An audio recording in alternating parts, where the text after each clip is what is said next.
কার ঘরে জানি আব্বা নাই, কার ঘরে জানি সাদের মা নাই রে আল্লাহ। কত রজনী মার ঘরে প্রস্রাব করেছি, মার কোলে প্রস্রাব করেছি, মা লাথি মারে আল্লাহ।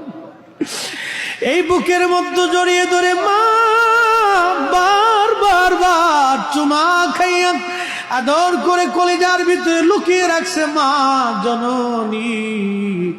আজকে কবর দেশে চলে গেছে আল্লাহ। তুমি যদি ক্ষমা না করো আমরা কার কাছে যাব? তুমি যদি দয়া না করো আমরা কার কাছে যাব? এলাহি মাহফিলের খাতিরে আমাদের বাবা মার কবরগুলি জান্নাতের বাগান বানায় দাও।